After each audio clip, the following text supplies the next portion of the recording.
வணக்கம். அமெரிக்க அதிபரின் உத்தரவிற்காக காத்திருக்கின்றோம் போருக்கு. இஸ்ரேல் அறிவிப்பு.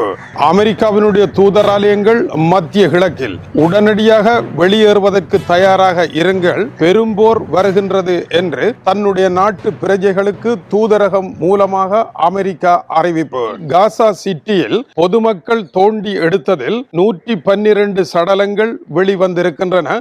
இஸ்ரேலினுடைய தாக்குதலின் இடிபாடுகளுக்கு உள்ளாக. அதேவேளை ஈரானினுடைய வெளியுறவுத்துறை அமைச்சர் அபாஸ் அரக்சி, அமெரிக்கா தேவையில்லாத சாகச விளையாட்டுகளை விளையாட வேண்டாம், ஈரான் சகித்துக் கொள்ளாது என்று எச்சரிக்கை. பாகிஸ்தான், துருக்கி நாடுகளினுடைய வெளியுறவுத்துறை அமைச்சர்களுடன் பேசிய பின்னர் இந்த கருத்தை வெளியிட்டார். நேற்று சவுதி அரேபியா தலைமையில் 14 நாடுகள் ஒன்றாக இணைந்து ஈரானுக்கு எதிராக அணிவகுக்கின்றன என்கின்ற பழைய அணியில் புதிதாக துருக்கி, பாகிஸ்தான் இணைந்த காரணத்தினால் 2 நாடுகளுக்கும் நேரடியாக தொலைபேசி வழியாக பேசினார். ஈரானுடைய இப்போதைய சிறப்பம்சம், ஒரு நாடு தனக்கு எதிராக திரும்புகின்றது என்றால் எந்த பேச்சும் பேசாமல் அந்த நாட்டிற்கு எதிரான நடவடிக்கைகளை எடுப்பதை விட அபாஸ் அரக்சி நேரடியாக தொலைபேசி செய்து அந்த நாட்டு வெளியுறவுத்துறை அமைச்சருடன் நேரடி பேச்சுக்களின் மூலம் வரக்கூடிய முரண்பாடுகளை தவிர்ப்பதில் ஒரு சிறந்த வெளிநாட்டு அமைச்சராக இருக்கின்றாரா என்பதை நாளைய உலக செய்திகள் ஆய்வு செய்ய வேண்டும். இதற்கு காரணம், கடந்த சில தினங்களுக்கு முன்னதாக எகிப்தினுடைய துறைமுகத்தில் நின்ற அமெரிக்காவினுடைய இயற்கை எரிவாயு கலந்த டேங்கரின் மீது ஆளில்லா விமான தாக்குதல் நடைபெற்றது.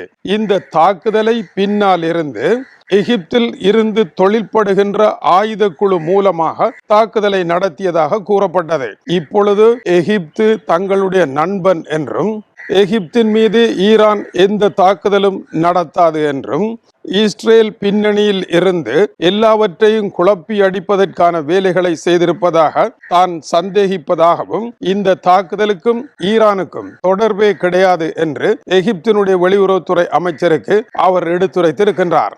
இதனால் தான் இப்படியாக பலரை உருவேற்றி ஒன்றாக இணைத்து பிராந்தியத்தில் முரண்பாடுகளை ஏற்படுத்தி ரம்போ திரைப்படத்தில் வருவது போல ஏதாவது மடைத்தனமான சாகச விளையாட்டுகளை செய்ய வேண்டாம் என்று ஈரான் அறிவித்திருக்கின்றது. எந்த நாடு தாக்குதலை நடத்தினாலும் உடனடியாக அந்த நாட்டிற்கு அதே பாணியில் பதிலடி கொடுக்கப்படும் என்று தெரிவித்திருக்கின்றது. இஸ்ரேலில் இருந்து வந்திருக்கின்ற கடந்த 24 மணி நேர செய்திகளில் இஸ்ரேல் அறிவித்திருக்கின்றது, தாங்கள் ஈரானுடன் முழுமையான ஒரு போருக்கு தயார் என்று.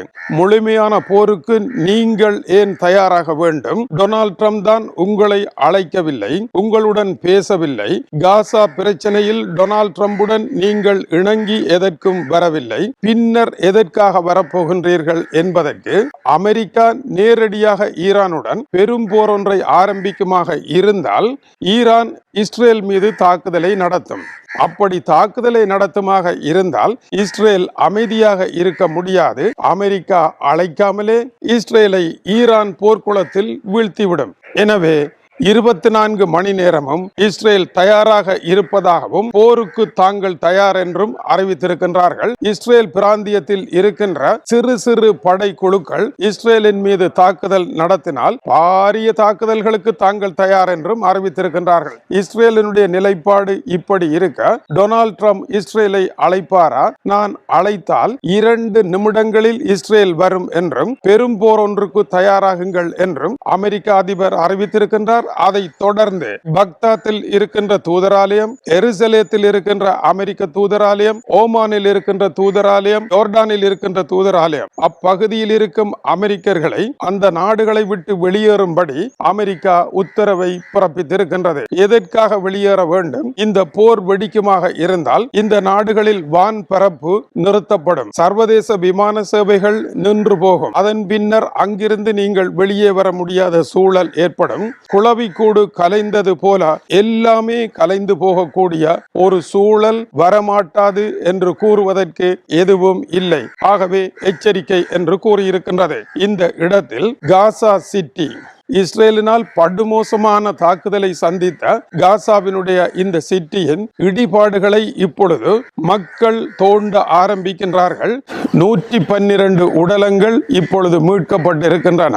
இதில் 40 சிறார்கள், 38 பெண்கள், 7 மாற்றுத்திறனாளிகளினுடைய உடலங்கள் மீட்கப்பட்டிருக்கின்றன. மீட்பு பணியில் ஈடுபட்டிருப்போர் மேலும் 157 சடலங்கள் இந்த இடிபாடுகளுக்கு இடையில் இருக்கும் என்று கூறியிருக்கின்றார்கள். இந்த போர்க்களத்தில் 73,300 பாலஸ்தீனர்கள் கொல்லப்பட்டிருக்கின்றார்கள். இப்பொழுது அமெரிக்கா ஈரானுக்கு எதிராக புதிய தடைகளை விதித்திருக்கின்றது. ஈரானினுடைய அரச விமான சேவையாகிய மஹனுக்கு எதிராக கருப்பு பட்டியல் போடப்பட்டிருக்கின்றது. இந்த விமானங்கள் பறக்க முடியாது. இந்த விமான சேவையுடன் தொடர்புடையவர்களாக இருந்த இந்தியர்கள், சீனர்கள், ஈரானியர்கள் உட்பட 6 பேர் கருப்பு பட்டியலில் கொண்டு வரப்பட்டிருக்கின்றார்கள். ஈரான் மீதான தடைகளும் கருப்பு பட்டியலும் அதிகரித்த வண்ணமே இருக்கின்றன.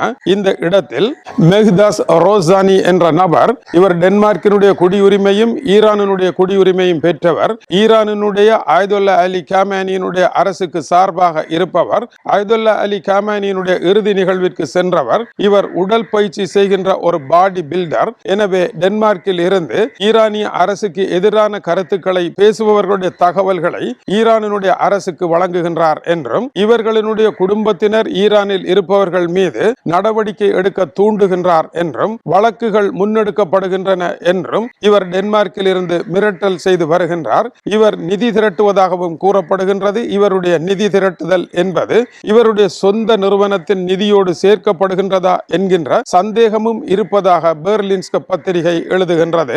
ஈரானுக்கு எதிரான கருத்துக்களை கூறுபவர்களுடைய முகவரிகளையும் இவர் தேடுகின்றார் என்றும், முக்கியமான ஓர் எதிராளியை இவர் தேடி 2000 யூரோக்கள் இவருடைய முகவரி தந்தால் தரப்படும் என்றும் கூறியிருக்கின்றார். இவர் பற்றி ஈரானிய கலைஞர் ஒருவர் கூறுகின்ற பொழுது மிகவும் ஆபத்தான பேர்வழி என்று குறிப்பிட்டிருக்கின்றார். ஈரானினுடைய அரசு தனிநபர்கள் எப்படி தாக்குதலை நடத்தலாம் என்றும், அமெரிக்க அதிபரனுடைய மனைவி மெலனியா ட்ரம்ப் அவருடைய மகன் மீது எப்படி தனிநபர் தாக்குதலை நடத்தலாம் என்று பிரச்சாரத்திற்காக உருவாக்கி வெளியிட்ட காணொளிகள் சாதாரண உணர்ச்சி மிக்கவர்களை தூண்டும் எப்படி என்ற கேள்விக்கு இந்த செய்தி உதாரணமாக இருப்பதாகவும் அந்த செய்தி சுட்டிக்காட்ட முற்படுகின்றது. நாசா விண்வெளி கழகம் செவ்வாய்க்கு அனுப்பிய கியூரியோசிட்டி என்கின்ற நாசாவினுடைய விண்கலம் அதன் தரை பகுதியில் வேலே கிராண்டே என்கின்ற பள்ளத்தாக்கு பகுதியில் நம்ப முடியாத முக்கோண, சதுர, வட்ட வடிவமான தரை பகுதிகள் காணப்படுகின்றன. இவை எப்படி உருவாகின என்பது தங்களுக்கு பார்த்தவுடன் அதிர்ச்சியாக இருப்பதாகவும், இன்னமும் மயிர்கூச்செறியும் அந்த அதிர்ச்சியும் பதட்டத்தில் இருந்து தாங்கள் விடுதலை பெறவில்லை என்றும், இது எப்படி உருவானது, இதில் என்னதான் இருக்கின்றது என்பதை அறிவதற்கு பணிகளை தாங்கள் முடுக்கிவிட்டிருக்கின்றோம் என்று தெரிவித்திருக்கின்றார்கள். இப்படி இன்று மதியம் உலகில் பல சம்பவங்கள் நடைபெற்றிருக்கின்றன. வணக்கம் உறவுகளே. நன்றி உறவுகளே. இது போன்ற வீடியோகளை பார்வையிட சுந்தூஸ் முகமது இம்தியாஸ் என்ற யூடியூப் சேனலை சப்ஸ்கிரைப் செய்யும்.